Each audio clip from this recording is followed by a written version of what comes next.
Mingla tata mimiro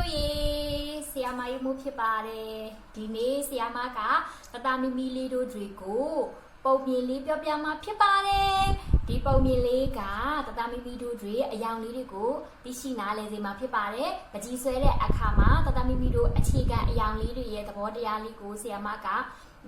အယောင်ဆက်ပုံစံလေးတွေကိုပြပြပေးသွားမှာဖြစ်ပါတယ်။ကဲအဲ့တော့ဆီယာမနဲ့အတူတူပုံမြင်နားထောင်ကြမယ်။ဟုတ်ပြီ။အဲ့တော့ဒီနေ့ဆီယာမပြောပြမယ်ပုံမြင်လေးကကျွတ်ကလေး၃ကောင်။ဘာလဲလဲ။ကျွတ်ကလေး၃ကောင်။ဟုတ်ပြီနော်။အဲ့တော့ဆီယာမတို့ဒီမှာကျွတ်ကလေး၃ကောင်ရှိတယ်။အတူတူကြီးကြည့်ကြမယ်နော်။ကဲလား။ဒီနေ့၃ဘယ်နှကောင်ရှိလဲ၃ကောင်ဟုတ်ပြီဒီမှာကြည့်လိုက်ကျွတ်ကလေးတွေရဲ့အယောင်ကဘာယောင်လေးလဲအဖြူရောင်ဟုတ်ပြီနော်ကျွတ်ကလေးတွေရဲ့အယောင်လေးကအဖြူရောင်ဟုတ်ပြီအောက်မှာစီပုံလေး၃ခုပေးထားတယ်ဒီဟာလေးကဘာယောင်လေးလဲအနီရောင်ဒါလေးကဘာလေးလဲအနီရောင်ဒါလေးကအဝါရောင်ဟုတ်ပြီနော်ဒီမှာဒီဟာလေးဒါလေးကအဝါရောင်ဟုတ်ပြီပြီးတော့ဒီဘက်ကဒီဟာလေးကအပြာရောင်ဘာလေးလဲလဲအပြာရောင်ဟုတ်ပြီအဲ့တော့ပြန်ပြောမယ်ဒါလေးကအနီရောင်ဟုတ်ပြီဒါလေးကအဝါရောင်ဟုတ်ပြီဒါလေးရောအပြာရောင်ဟုတ်ပြီအဲ့တော့ဆရာမပုံပြောရမယ်နော်အဲ့တော့တခြားလေးနားထောင်ကြည့်မယ်နော်ကဲတခါတော့ကတဲ့ချွတ်ဖြူလေး၃ကောင်ရှိတယ်တဲ့သူတို့ကတဲ့ဟုတ်ဘူးနော်ဘယ်မှာနေတာလဲဆိုတော့တဲ့အဖြူရောင်ဟုတ်ပြီနော်အဖြူရောင်ဆိုင်လေးပေါ်မှာနေနေကြတယ်အဲ့တော့ဘာလို့အဖြူရောင်ပေါ်မှာနေနေကြတာလဲအဖြူရောင်ဆိုင်လေးပေါ်မှာသူတို့ဘာလို့ရှိနေကြတာလဲဟုတ်ပြီဘာဖြစ်လို့လဲဆိုတော့တဲ့နော်သူတို့အနီးနားလေးမှာတဲ့အရန်ကိုတဲ့စိုးရတယ်တဲ့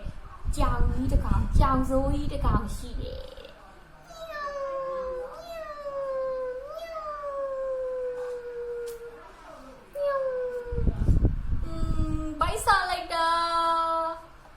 ငါကြွက်ကလေးကြွက်နဲ့ရတယ်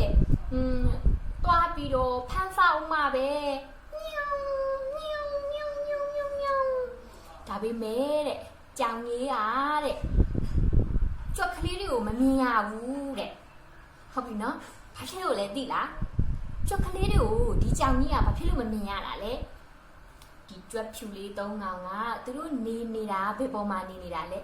အဖြူရောင်ပေါ်မှာရှိနေတာအဲ့ဒါကြောင့်မလို့သူတို့ကအဖြူရောင်ပေါ်မှာရှိနေတဲ့တော့ကြောင့်မလို့ဟောဒီကြောင်ကြီးကအမြင်ရဘူးတဲ့တခြားနေရာမှာပဲငါတွားပြီးတော့ဖမ်းစားပါတော့မယ်ကွယ်ညောင်ညောင်ညောင်ညောင်ညောင်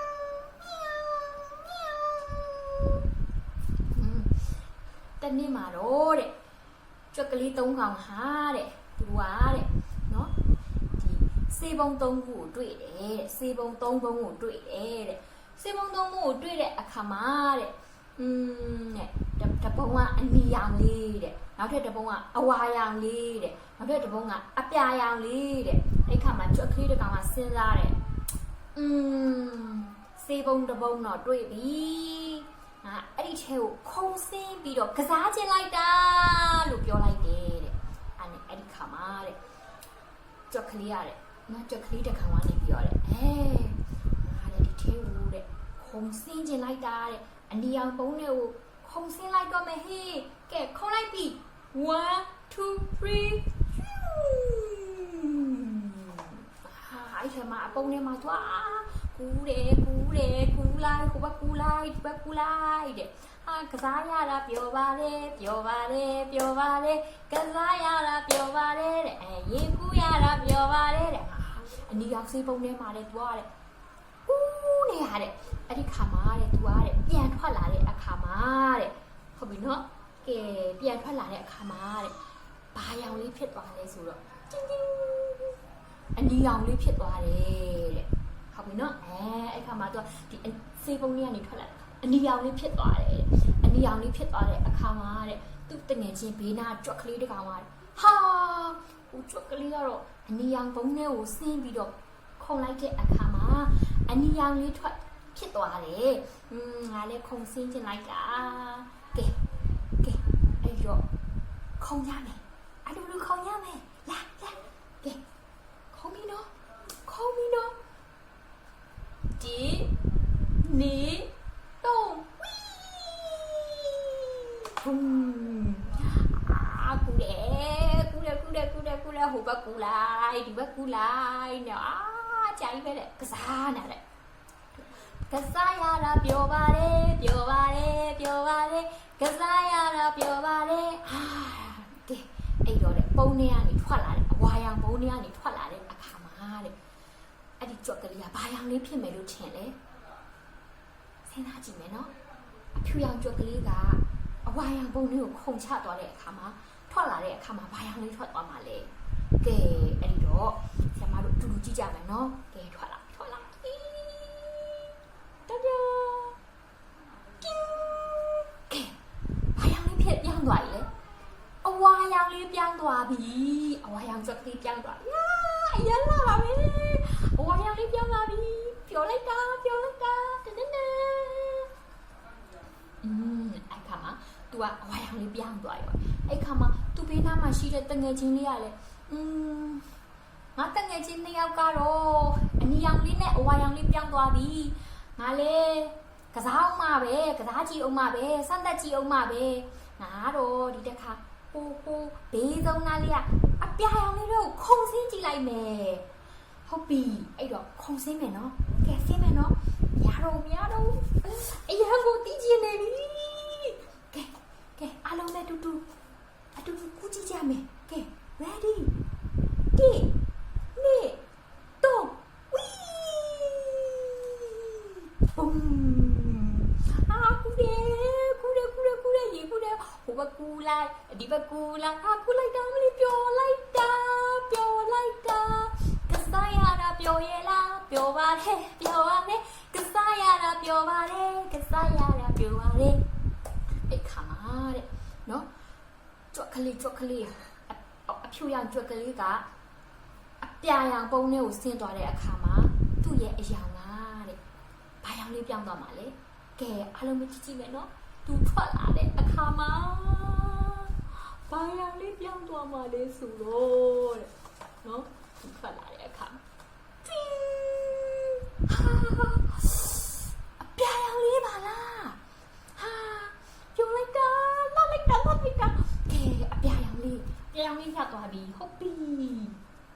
အဲ့ခါမှာတဲ့နော်ကြွက်ကလေး၃កောင်တဲ့အရောင်ကိုစီပြောင်းသွားကြတယ်တဲ့အဲ့ခါမှာတဲ့အနီရောင်ကြွက်ကလေးကစဉ်းစားလိုက်တယ်အနီရောင်ကြွက်ကလေးဖြစ်ရတာပြင်းလိုက်တာဒီတစ်ခါအနီရောင်ပုံးလေးကိုမခုံစင်းမဲ့နဲ့အဝါရောင်ပုံးလေးကိုခုံစင်းကြည့်ရမယ်ဟာဟုတ်ပြီကဲစင်းကြည့်မယ်ကဲစင်းမယ်နော်ကြည့်ထားနော်ဒီတစ်ခါအဝါရောင်ပုံးလေးကိုအနီရောင်ကြွက်ကလေးဆင်းသွားလို့ရှိရင်ဘာအယောင်လေးဖြစ်ပြောင်းလဲသွားမှာလဲကဲစပြီကဲတီးချင်နေပြီကဲစင်းကြည့်မယ်1 2 3 ဝီဘုံဟာပြောလိုက်တာကူလေဟာကစားဟိုဘက်ကူလိုက်ဒီဘက်ကူလိုက်ဟာကစားရတာပြောပါတယ်ဟေးကစားရတာပြောပါတယ်ကဲအဲ့တော့တတတို့မိမိတို့လည်းစဉ်းစားကြည့်မယ်အနီရောင်ကြွက်ကလေးကအဝါရောင်ဘုံထဲကိုခုံစင်းသွားတဲ့အခါမှာသူပြန်ထွက်လာတဲ့အခါမှာဘာအယောင်လေးဖြစ်သွားမလဲကြည့်မယ်နော်စဉ်းစားကြည့်မယ်ကဲဟုတ်ပြီသူထွက်လာပါပြီသူလေးထွက်လာပါပြီကြွက်ကလေးထွက်လာပြီကဲကြွက်ကလေးအောက်ထပ်ကိုရောက်သွားတာပဲအဲ့ဒီတော့သူထွက်လာတဲ့အခါမှာတဲ့နော်ကဲထွက်လာပြီနော်ကြည့်ထားနော်1 2 3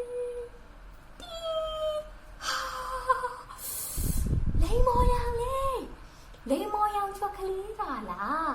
ဟာပျော်ဖို့ကောင်းလိုက်တာချစ်ဖို့ကောင်းလိုက်တာလိမ္မော်ရောင်လေးပြောင်းသွားပြီဟာ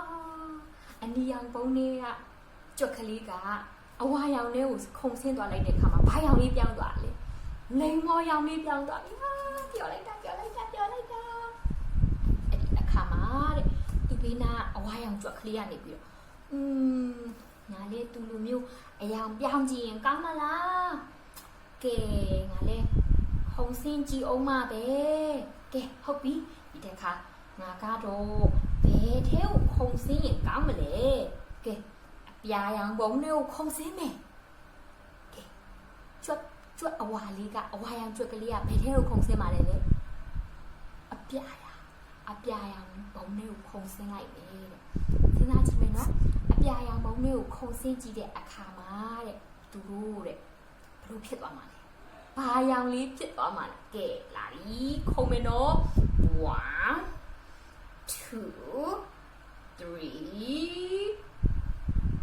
wee boom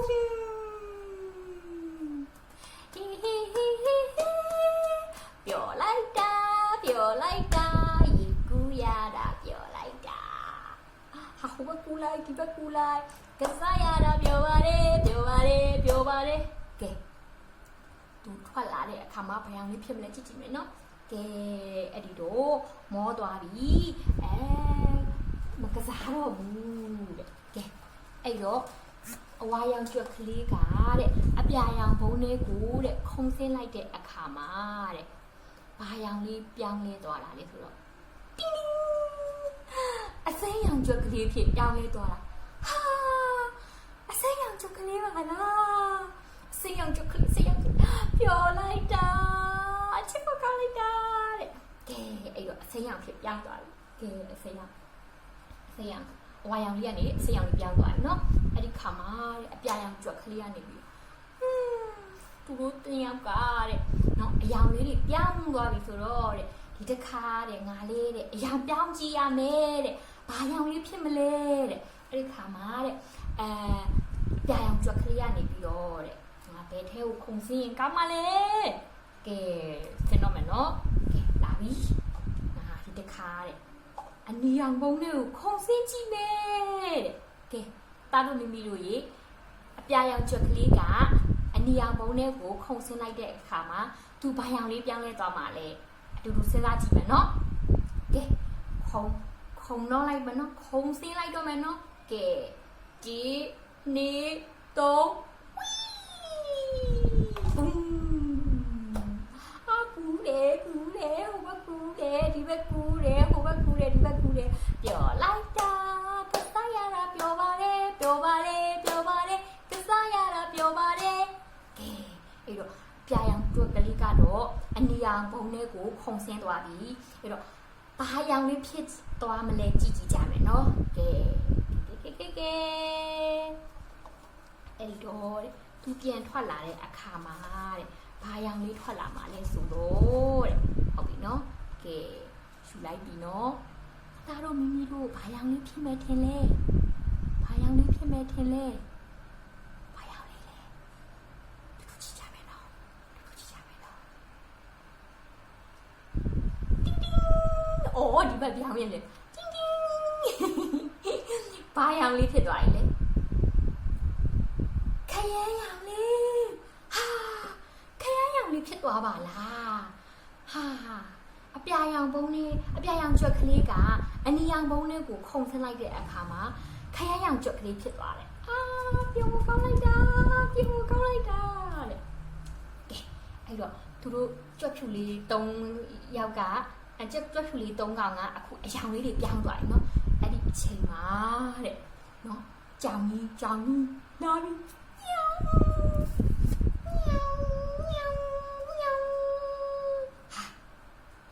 ကြောင်ကြီးလာတဲ့အခါမှာတဲ့ကြွက်ကလေးတုံးကဟာကြောင်ကြီးတော့လာပြီလောက်ကြပါဦးငါတို့တော့တွေ့သွားတော့မှာပဲညီသွားတော့မှာပဲကဲဟုတ်ပြီအမြဲရေးသွားချိုးမယ်ကဲလာဟာအဲ့ဒါနေလေသူတို့ကတဲ့ရေးပြေးချိုးကြတော့တဲ့ရေးပြေးချိုးကြရောတဲ့ကဲအဲ့ဒီခါမှာတဲ့နောက်ရေးချိုးတာတဲ့ရေချိုးလိုက်တဲ့အခါမှာတဲ့သူတို့ကဘာရောင်လေးဖြစ်သွားကြတာလဲဆိုတော့တဲ့အဲ့တော့ကြွက်ကလေး3က5တဲ့ရေချိုးလိုက်တဲ့အခါမှာဘာရောင်လေးဖြစ်သွားမှာလဲသိလားတာတို့မိမိတို့သိလားသိပါသလားအဲ့ဒီတော့ကြွက်ကလေး3ကရေချိုးတာရေလေးအမြန်ချိုးဟာချိုးမြင်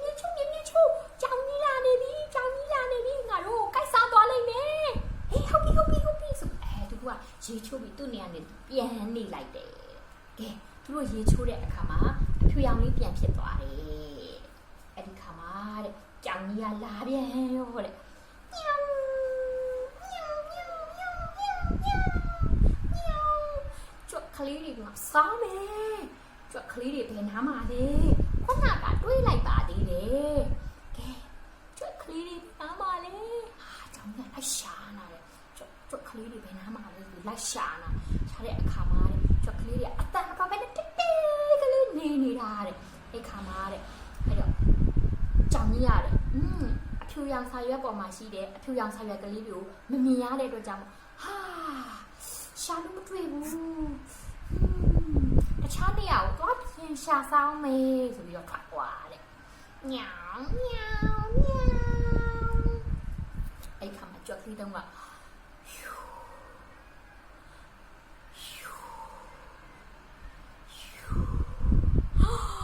တော့ပါသေးတယ်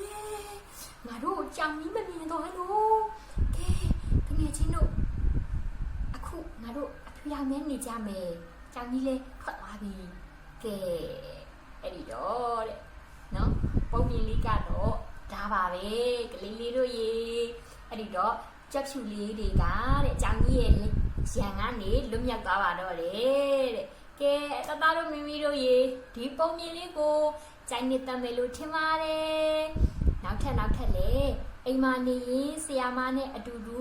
ပုံမြင်လေးတွေကြပြားလေးတွေစာလေးတွေလက်မှုလေးတွေလုံရင်းနဲ့တင်ယူကြမယ်နော်ကဲအားလုံးပဲကျမပျော်ရွှင်တဲ့တသားမိမိတွေဖြစ်ပါစေဘိုင်ဘိုင်